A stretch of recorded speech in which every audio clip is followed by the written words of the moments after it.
Grok for AI tutorial review. And is it better than ChatGPT? Hello everyone, and welcome back to the channel. In today's video, we're going to be doing a side-by-side comparison between Grok 4 and ChatGPT, and I'll also walk you step-by-step through how you can get started using Grok 4 for yourself. We'll talk about what exactly this platform is, the unique features it offers, and why it can be a compelling alternative to ChatGPT, especially if you're looking for a slightly different experience with some added tools and flexibility. We all know ChatGPT has been one of the biggest names in AI, making waves across industries, content creation, and personal productivity. But Grok 4 is a rising competitor that caught my attention after I spent some time using it myself. It's got a clean interface, powerful features, and a few extras that ChatGPT doesn't quite match in the same way. Getting started is simple. First, head over to grok.com. Once you're on the homepage, click the Sign Up button in the top right corner. You'll be prompted to choose your preferred sign-up method. You can log in with X, formerly Twitter, your email address, Apple ID, or Google account. Personally, I'm going to use Google because it's fast and convenient. After selecting my account and confirming, I'm immediately taken into my new Grok dashboard. Now, once you're inside your Grok 4 workspace, you'll notice the layout feels somewhat familiar if you've used ChatGPT before. At the center of the screen, you have your prompt box, where you can type your queries or instructions. But here's where Grok starts to set itself apart. File attachments. Right next to your input area, you can directly attach files, documents, images, and other resources for Grok to reference in its responses. Deep research. This mode goes beyond a quick answer and starts pulling in multiple sources, citations, and more comprehensive context for your query. Deeper research. An even more thorough version of deep research, this option adds extended reasoning capabilities, making it useful for complex topics or investigative work. Think mode. Designed specifically for logic-heavy questions, puzzles, or deduction tasks. This is a slower but more thorough reasoning mode that aims for accuracy and step-by-step problem solving. When comparing this to ChatGPT, Grok 4 offers a set of tools that align with, but in some cases expand on, what OpenAI provides. Grok includes Canvas for collaborative editing and document creation, built-in web search to pull in current real-time information, integrated image creation, specialized deep research modes, and the previously mentioned Think mode for extended logical reasoning. On the right-hand side of the dashboard, you'll see your Grok model settings. This is one of my favorite features. You can customize Grok's personality and behavior right from here. Want it to be concise and straight to the point? You can do that. Prefer a Socratic style that asks you questions back? That's an option. Need it to sound formal for business use or casual for brainstorming sessions? You can set that too. There's even a fully custom mode where you can describe exactly how you want Grok to respond and behave. You can also tweak behavioral settings like auto-scroll for conversations, whether it should suggest follow-up questions, and how it should handle typing suggestions. Under Data Controls, you can manage personalization, decide whether your chats are used to improve the model, and fine-tune how much of your conversation history Grok remembers for context. All of these small but powerful adjustments give Grok 4 a personalized feel right from the start, something I think many users will appreciate, especially if they want their AI assistant to adapt to their specific workflow and communication style. If you prefer your AI to remain completely unbiased and objective, Grok 4 gives you the option to turn off personalization entirely. By disabling conversation customization, Grok will no longer adapt its responses to your past chats or preferred style. It will simply provide answers based on your current prompt alone. This is a great choice if you want a more tamper-free and purely data-driven interaction. Another feature I really appreciate in Grok is the persona system.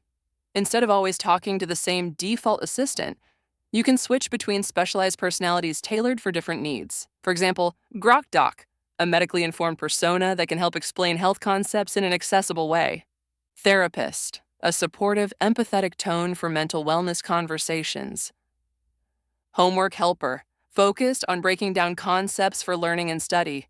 Loyal friend, casual and conversational for lighthearted chats. Unhinged comedian, a humor-heavy persona for entertainment and laughs. Companion, a balanced, friendly presence for ongoing conversation. These personas make Grok more versatile, whether you need serious research help, emotional support, or just some lighthearted banter. Now, if you want access to all of Grok 4's capabilities, you'll need to upgrade to a paid plan. You can do this by clicking the upgrade button in the bottom right corner of the dashboard. Grok offers both monthly and yearly subscriptions, with the yearly plan saving you about 16% compared to paying month to month. If you go monthly, the Super Grok plan starts at $30 per month. To upgrade, simply click Upgrade to Grok 4. Choose your preferred plan, and then click Subscribe. Once the payment is confirmed, you'll unlock access to the full feature set. Everything from deep research and think mode to high-resolution image generation and extended context memory. For our comparison test, I'm going to start with Grok. I'll also ask ChatGPT the exact same prompt so we can see how both models handle it side by side. Here's the prompt we'll use. Find the literature gap for industrial organizational psychology.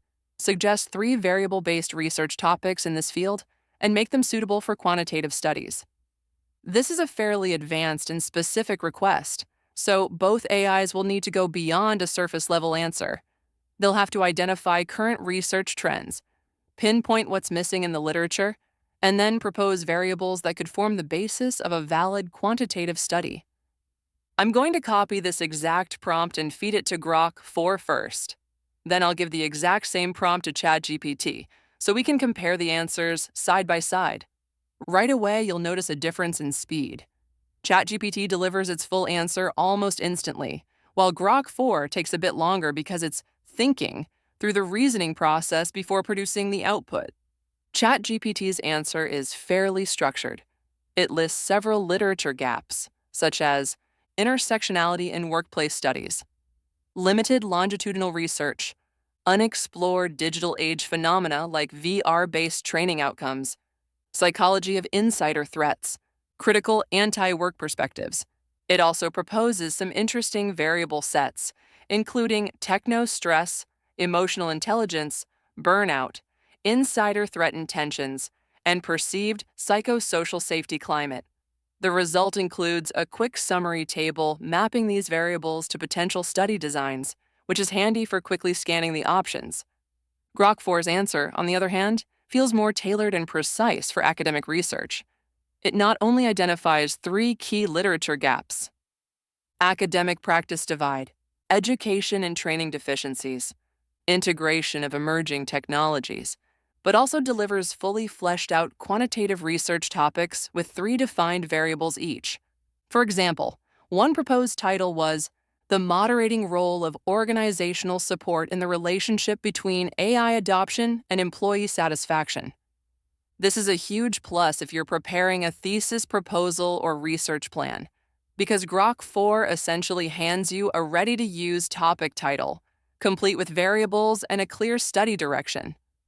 Overall, ChatGPT gave a broad but somewhat surface-level spread of ideas, while Grok 4 dug deeper, producing fewer but more refined, directly research-ready topics. What stood out to me was that Grok 4 didn't just give me vague research ideas. It actually specified the dependent and independent variables, suggested potential mediators or moderators, and even outlined the analysis method. This level of specificity is incredibly valuable for academic research because it not only points you in the right direction, but also helps you see exactly how the study could be executed in practice. Now, let's take a completely different approach and see how both platforms handle creative image generation. First, I asked Grok 4 to create an image of a team working in an office. Then I asked ChatGPT the exact same prompt, keeping it in the same conversation so the comparison is as fair as possible. Here's what I noticed. Grok 4 generates true, high-quality images that you can immediately use or customize further. It also offers a unique feature, pre-built creative styles. You can apply different artistic themes or visual moods without rewriting your prompt. You can also modify the background, e.g., add a modern office skyline or a vibrant abstract backdrop. or even alter individual subjects in the image. ChatGPT, on the other hand, also produces images, but it does not have these built-in style presets or subject background editing tools directly in the generation process. You would need to adjust your prompt manually or use an external tool to achieve the same level of customization. Another big difference becomes clear when you upload your own files for processing. In Grok 4, you can attach virtually any file, images, text documents, audio files, PDFs, and then directly ask the model to work with them. For example, I tried uploading an MP3 audio file and asked Grok 4 to transcribe it. In this particular case, audio transcription wasn't supported directly, but for many other file types, especially images or documents, Grok 4 lets you edit, analyze, and transform them in ways that ChatGPT currently doesn't match natively. This means Grok 4 isn't just a conversational AI, it's also a content creation and editing suite that gives you more control over your inputs and outputs without switching between multiple tools. For this next demonstration, I wanted to test how Grok handles image editing, not just creation from scratch. So I decided to upload an image I already had on hand. But I wanted to see if Grok could alter a specific detail, in this case, changing the shoes to strappy red heels. After uploading the image, I simply described the change I wanted. Replace the current shoes with red strappy heels. Grok processed the request and delivered the new image almost instantly. The transformation was surprisingly natural. The new heels matched the angle, lighting, and overall style of the original image, making it look like that's how the picture was taken in the first place. At the same time, I also tested ChatGPT's image generation by asking it to create a team-building scene. The result was a solid, realistic image featuring 4 people in a workplace setting. It looked good, definitely usable, but it didn't have the same built-in editing capabilities as Grok. And that's the key difference here. With Grok, you don't just generate an image, you can edit specific elements afterward. Whether it's changing clothing colors, adding accessories, replacing objects, or modifying backgrounds, you can refine your image without starting from scratch.